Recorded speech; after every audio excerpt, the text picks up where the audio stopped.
হৃদয়ের উপপাদ্য পর্ব ৫। হিয়ার চিৎকারে পাশে ঘুমন্ত অবস্থায় থাকা তার ছোট বোন উঠে গেল ঘুম থেকে। হিয়াও ধরপড়িয়ে উঠে বসল। পাশের টেবিলে রাখা বোতল খুলে ঢকঢক করে পানি খেয়ে নিল। স্বপ্ন দেখছিল হিয়া, কিন্তু স্বপ্নটা এতটা বাস্তবিক মনে হলো। রাত তখন প্রায় 3:30 বাজে।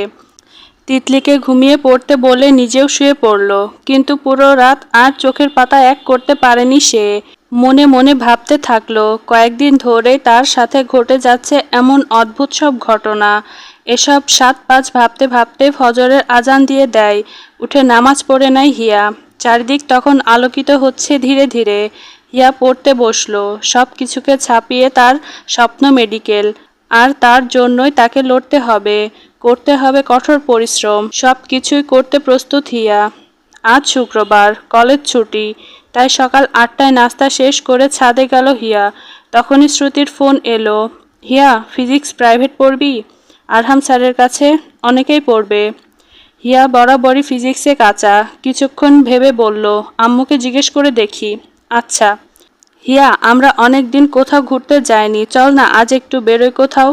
হিয়া উদাসীন কণ্ঠে বলল, কোথায় যাবি? আগে বের তো হই, তারপর দেখা যাবে নে।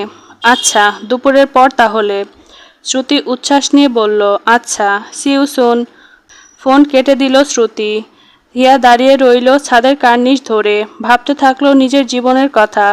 এসএসসি পরীক্ষার আগ মুহূর্তে লেখাপড়ায় অজানা কারণে সে একটু উদাসীন হয়ে পড়ে, যার কারণে নিজের এতদিনের গড়া স্বপ্নটা প্রায় হাত ছাড়াই হয়ে যাচ্ছিল।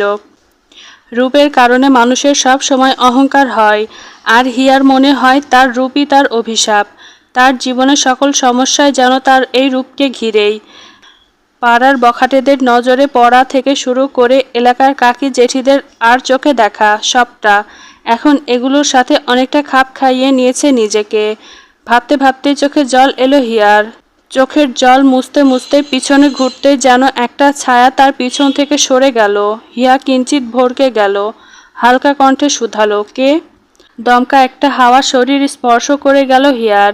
শরীরের লোমগুলো দাঁড়িয়ে গেল মুহূর্তেই। শিরশির করে উঠল শরীরটা। এমন হিম করা পরিবেশে আর দাঁড়াতে পারল না হিয়া। দ্রুত পায়ে হেঁটে নিচে চলে গেল। দুপুরের খাওয়া দাওয়ার পর মা এসে বললেন, হিয়া, মন খারাপ নাকি? না মা, ঠিক আছি। চুপচাপ বসে থাকিস দেখি কয়েকদিন থেকে। কলেজে কিছু হয়েছে? না মা। হিয়া মুচকি হেসে বলল, কিন্তু ভিতরে তার ভয় যেন থেকেই গেল। তিতলি এসে হাসতে হাসতে বলল, মা, আপুকে কখনো নাচানাচি করতে দেখেছ? তুমিও আজব প্রশ্ন করো। রাহেলা বেগম চোখ গরম করে তাকালেন তিতলির দিকে। তোকে জিজ্ঞেস করেছি কিছু? তিতলির মুখটা চুপসে গেল। এবার হিয়া হেসে বলল, একেবারে ঠিক হয়েছে, আমার পিছনে লাগা, তাই না? শ্রুতির কল এলো তখন। হিয়া ধরে বলল, হ্যাঁ বল। তুই রেডি? না, হব। তাড়াতাড়ি রেডি হয়ে বের হ। শোন, শাড়ি পরে আয়, ছবি তুলব। হিয়া মায়ের দিকে তাকিয়ে বলল, শাড়ি? আচ্ছা, আম্মুকে জিজ্ঞেস করে দেখি।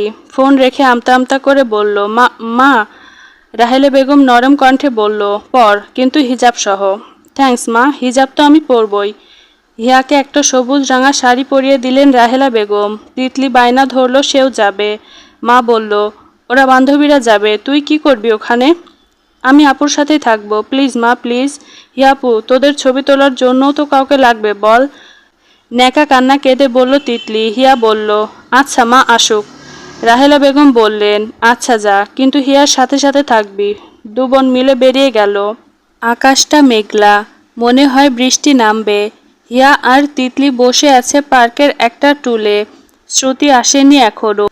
ফোন দিলে বলেছে যে রাস্তায় আছে। হঠাৎ দুইটা ছেলে এসে হিয়ার দিকে তাকিয়ে বিশ্রীভাবে হাসল। আবহাওয়া খারাপের জন্য লোকজনের আনাগোনা কমে গেছে। হিয়ার ভয় লাগতে শুরু করলো ছেলেগুলোকে দেখে। কি সুন্দরী, প্রেমিকের জন্য অপেক্ষা করছো নাকি? হিয়া কিছু বলল না, ব্যাগটা শক্ত করে খামছে ধরল। তিতলির হাত ধরে হাঁটা ধরল সামনের দিকে। ওই দিকে গেলে যদি মানুষ থাকে এই আশায়। হিয়াকে এভাবে ভয় পেতে দেখে ছেলেগুলো যেন মজা পেল। শব্দ করে হাসতে হাসতে বলল, এই যে ময়না, তোমার প্রেমিক আসবে না, চলো আজ আমাদের দিয়ে কাজ চালিয়ে নেও, হবে তো? আমরা দুজন আছি। কথাটা শেষ করার আগেই ছেলেটার কাঁধে শক্ত হাতের চাপ অনুভব করলো। পিছনে ঘাড় ঘুরিয়ে তাকাতেই নজরে এলো কালো হুডি আবৃত এক লোককে। ছেলে দুটি বিরক্তির সাথে পিছনে ঘুরে বলল, ধুর বাল, তুই কে রে?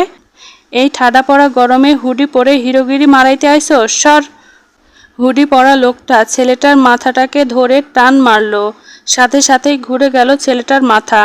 ছেলেটা আহ করারও সময় পেল না। শুধুমাত্র হাড় ভাঙার শব্দ হলো একটা। চোখগুলো খোলাই রইল, কিন্তু মিনিটের মাথায় ছেলেটার নিঃশ্বাস বন্ধ হয়ে গেল। লোকটা ছেলেটাকে ধাক্কা দিয়ে ফেলে দিল। অপর ছেলেটার হাঁটু কাঁপতে শুরু করেছে রীতিমতো। কাপারই কথা, ছেলেটা দৌড়ানোরও শক্তি হারিয়ে ফেলেছে যেন। ধূপ করে কিছু পড়ার শব্দে পিছনে ফিরে তাকালো হিয়া। কিছুটা দূরত্বে দাঁড়িয়ে দেখতে লাগলো। তখনও সে কিছু বুঝতে পারছে না কি হচ্ছে এখানে। লোকটা অপর ছেলেটার কলার ধরে টান দিল। ছেলেটা হুমড়ি খেয়ে পড়ল। লোকটা ছেলেটার কানের কাছে এসে ফিসফিসিয়ে বলল, হিরোগিরি আমার পোষায় না, বুঝিস নাই? আমি তো গল্পের ভিলেন, তোর বন্ধুরাই বলতে চাইছিলাম। কিন্তু লোকটা নিচে পড়ে থাকা ছেলেটার দিকে তাকিয়ে মুখ দিয়ে চুকচুক শব্দ করে আবার তাকায় দাঁড়িয়ে থাকা ছেলেটার দিকে। তারপর বলে, তোর বন্ধুরে গিয়া বলে দিস, যেই দিকে নজর দিছিস ওইটা আমার শিকার। একইভাবে ওই ছেলেটারও ঘাড় ঘুরিয়ে দিল। ছেলেটা যেন হিয়ার দিকে তাকিয়ে আছে। বাকরুদ্ধ হয়ে দাঁড়িয়ে রইল হিয়া। এমন দৃশ্য তো সে কল্পনাও করতে পারেনি। লোকটা ছেলেটাকে ছেড়ে দিতেই ছেলেটা পড়ে যায় মাটিতে ধপাস করে। তিতলি এতক্ষণ সবটা বুঝে গেছে। বুঝতে পেরে জোরে একটা চিৎকার দিয়ে উঠল। লোকটা ঘাড় ঘুরিয়ে তাকায় ওদের দিকে। হিয়া মুখ চেপে ধরে তিতলির। ভয়ে জড়সড় হয়ে যায় দুইজন। তিতলি কান্না করতে করতে বলে, আপু বাসায় যাব, ওই লোক আমাদের মেরে ফেলবে। হিয়া শক্ত করে বুকে জড়িয়ে ধরল তিতলিকে। নিজে ভয়ে আতঙ্কিত হয়ে থাকলেও তিতলিকে বলল, কিছু হবে না বোন, আমাদের কিছু করতে পারবে না। লোকটার সামনে এগোতে শুরু করলো। হিয়া মনে মনে আল্লাহকে ডাকতে থাকে চোখ বন্ধ করে। হিয়া যে দৌড়ে পালাবে তার শক্তিও পাচ্ছে না। চারিদিকটা যেন আরো অন্ধকার হয়ে আসছে।